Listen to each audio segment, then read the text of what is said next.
you combing through your hair like it slept with your man? Tell me. Well. Here we are. Let's talk about it. Ruth, why is my hair not growing? Ruth, I'm doing everything that you said. My hair is not growing. Ruth, what can I do to get my hair to look as healthy as. Girls, boys, stop. Or should I call you men? I know some of the gentlemen in here wouldn't love being called boys. So, I'm sorry, gentlemen, but let's talk about it. Why are you combing through your hair like it slept with your man? Ladies, why are you combing through your hair like it slept with your man? Tell me. Let's talk about it. Your hair is always growing. The only thing that you can't see is that you can't see the length because you're just combing through your hair, raking through it like you're trying to have a conversation woman to woman or man to man. Be gentle with your hair. Be gentle with your hair. The other thing, be patient. Good things take time. You don't wake up one day and things are good. You have to work on it. It's a process. Things take time. So if you want to see your hair grow, wait patiently. The other thing that we are going to be talking about, number 3, is consistency. And by consistency, I mean if you decide that you're going to be doing a certain treatment and you find out that it's working for your hair, keep to that. Keep to that. I'm going to say that. Keep to that. Stop listening to all these people out here. Stop listening to the naysayers because no one knows your hair better than you do. If you feel that your hair doesn't do well with heat, keep away from heat. Don't let any hairstylist convince you that using heat on your hair will make it better. If they can't manage it, let them leave it alone. Hey, be consistent. I'm not trying to scold you guys. This is Gakobo Ruth. I know I can be a little bit too much sometimes. I was bored. It's cold. I'm telling you, it's cold where I am. And that's why I'm in my bathrobe. And I did that partly for you to see that I have a dress on. It's just that it's so cold and I needed to put on something warm that I felt comfortable in as I was watching. But then again I remembered, oh, you know what, I have some lovely people somewhere who really need my help with this. So here I am with the help that you need. So we were on point number 3. So kindly hit that subscribe button for me making this sacrifice for you guys and for me educating you, because I can assure you, if you follow everything that I'm going to be talking about in this video, you will end up with long, healthy, luscious hair. And I'm telling you, were it not for the fact that I'm keeping this in, I'm looking forward to a point in time, maybe 2 years from now, when my hair will be so long that it would be so unrealistic for me to put it in braids, like adding extensions to my hair. I can't wait for that. But for now, trusting the process. So being patient. So this is what I'm talking about, being patient. The other thing is, just know that product doesn't grow your hair. What grows your hair is the techniques that you use. And like that's why I started with saying, stop raking through your hair. Be gentle with your hair. Be gentle. Use products to help you manipulate your hair better. Use products to help you keep your hair moisturized, because these are the 2 things that help with length retention. Your hair is growing. What you're not doing and what you're not achieving is length retention. So you want to do everything possible to ensure that you're achieving length retention in your hair. That's it. So with that, we're going to move on to the point of condition your hair. Condition your hair on every wash day. And that is, I'm going to say something very controversial that most people might not agree with. But this is something that I have found to work for me. I both do a deep conditioner on my hair the same day and do a leave-in conditioner. Here is why. Hear me out. When you do a deep conditioner, it penetrates through your shaft for the moment. But the moment you rinse it off, that's it. It's no longer there. Besides what has already penetrated, it's no longer there. So I go in with my leave-in conditioner for extra. And I'm saying extra because our hair as black people, if I may put it that way, needs extra care, tender loving and care, extra TLC, everything nice that you can get onto it. It needs it. So once I do my deep conditioner, I go in with my leave-in conditioner and follow with every other process that I might have wanted to do. Maybe that is styling it, maybe straightening it, maybe getting it into braids, maybe leaving it in a wash and go whatever it is. But I swear by doing a deep conditioner followed by a a leave-in conditioner, you will thank me for this. Try it and come tell me it didn't work. If it doesn't work for you, I dare say come for me. I dare say come for me if it doesn't work. Anyway, moving on to the next point is the fact that do not detangle your hair while it's dry. Dry hair breaks. Dry hair breaks. And by breaking, I mean you will lose the ends. The oldest parts of your hair, you will lose them. You will break them off. And that will mean you won't see any length in your hair. So you'll always say, oh, my hair is always at shoulder length. But what you're doing is that you're breaking it off. So spritz your hair with moisture if it was already dry when you want to detangle it. If you're doing a wash day, detangle your hair in the shower using the conditioner, because the conditioner, it should work to your advantage. It gives you sleep, that you're able to run your fingers through your hair. You're able to run the tools that you're using through your hair with a sleep without ripping through your hair. We said don't rake through your hair. Your hair didn't cheat on you. Your hair didn't do anything to you. Your hair, all it needs is extra TLC. So detangle your hair where it's damp or wet. But then again, you should be careful not to keep your hair too wet. Now here is the trick. The other points. Over moisturizing your hair. I don't know if there's something like that, but that comes to hydro fatigue. So you over moisturize your hair, and there's this one method that I have seen out here called the greenhouse method. The greenhouse method is good, but only if done right. If you overdo the greenhouse method, you will, and I'm going to do the next video will be about the greenhouse method, and of which I believe I've already done a video on the same, but I'm going to do a detailed video next after this, so watch out for it at 6 p.m. tomorrow. So hydro fatigue is when your hair has too much moisture, and so it weakens. Too much moisture weakens your hair. Repeat after me.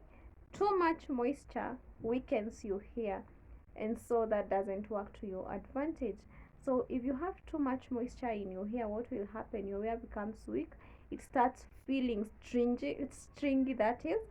And if your hair starts feeling stringy, that's a recipe for disaster, because the next thing will happen is that it will break off, because your head is always damp, and then you'll start getting infections, fungal infections, itchiness, what is this thing called, psoriasis, and it might even lead to hair loss, that is alopecia. So you don't want to have your hair too damp or too dry. So we are looking out for dryness and hydro fatigue.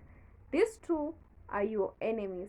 So make sure that none of this comes close to your hair during the detangling process. So if you ask me, how do I know whether my hair is too dry? When you can run through your hair and your hands feel like, and you can feel like you're breaking stuff in there. You know, I don't know. You can tell the difference between immediately you've washed your hair and it's drying, and when it's completely dry after you've spent a day in the sun. You know that feeling of how your hair feels during those days? That's the difference between moisturized hair and a dry hair. So, moving on to the next thing. The other thing that you're doing wrong is using too much heat on your hair. Too much heat on your hair is the enemy, because it will cause heat damage, and that will mean that with heat damage there's a lot of breakage because of the split ends at the end of your hair.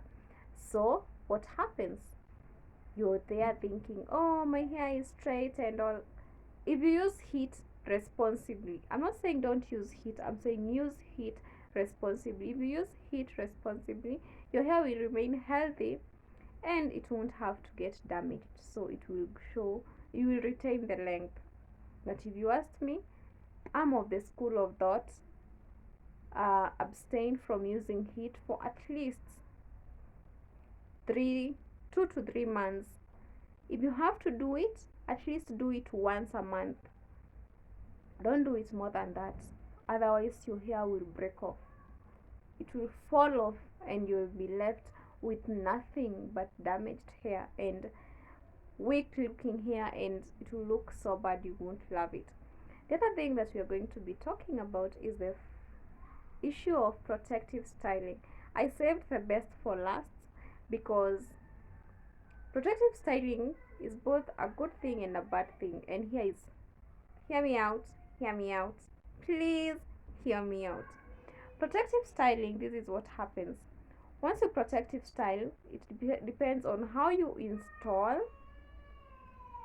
the hair, how you take it down, and how much care that you're taking of your hair when it's in the protective style, and how long you keep the protective style in. Those are 4 things. How you install the hairstyle. Is it too tight? Is it done right? What methods are you using? Are you twisting your hair? Are you over manipulating your hair during the installation process? All those things can contribute to whether or not your protective style is protective enough. Are your ends tucked away? It's important to tuck your ends away in a protective style, because that's, if it's not tucking away your ends, then means you're not protecting anything. Your hair will grow but your ends will break off because they are too exposed. The next thing is how you take care of your hair in a protective. The fact that your hair is in a protective style does not mean that you neglect your hair. Take care of it. Moisturize your hair, oil your scalp, what is it called, condition your hair if you can during that time, and listen to your hair during that time that you're protective style. If your hair feels itchy and you need to take it down, please do. If your hair is done too tight and you need to take it down, please do. That's the thing, how you take care of your hair in a protective style. A protective style can be too good, but then if you don't take care of your hair in a protective style, you're doing nothing.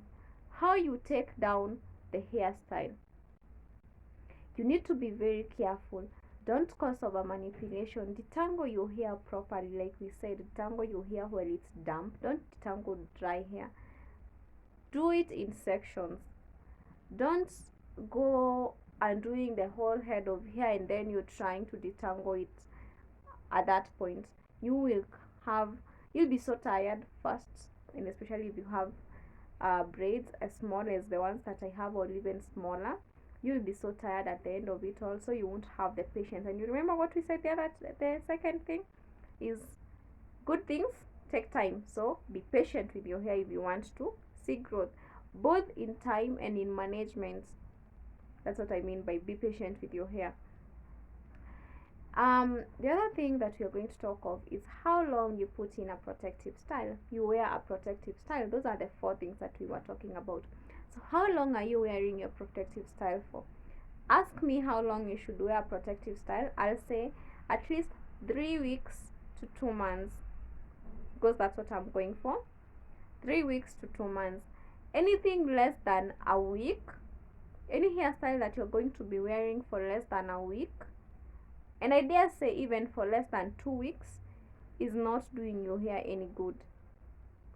Any hairstyle that you're wearing it for less than 2 weeks is not going to do your hair any good, and you're not going to see any noticeable growth. I'll give you an example. I've had this hairstyle Thursday. Today is Tuesday.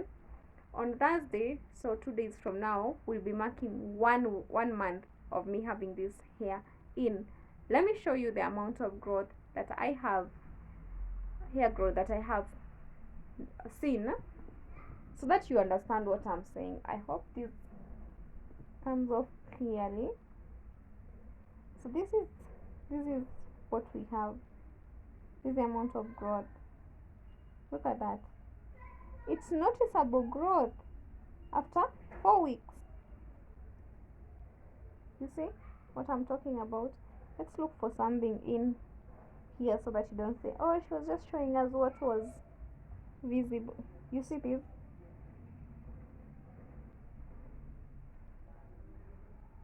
Let me show you this other side. Yeah. Look at the growth. I repaired some of these pieces. That's why I'm not showing you the pieces in the front. But like this one, it's not repaired. Look at that. 4 weeks. It took 4 weeks for you to see such growth. So let me ask you, what amount of growth do you expect to see in a week's time? Very little, but at least it's enough because you've given your hair time to rest. And once you take your hair off of a protective style, you need to give your hair extra TLC, because it's been put away and you've not been able to properly take care of your hair during that time fully. So you just need to give it extra TLC to ensure that everything is good. So that's it. That's why your hair is not growing. And if you make those changes that we've discussed in this video, I can assure you that you're going to see some growth in your hair. And until next time, guys, I will see you on the next one. Kindly, if you've gotten this far, why haven't you subscribed? Why? Tell me, why didn't you subscribe to my channel? Why didn't you? Please do. Love you. Bye.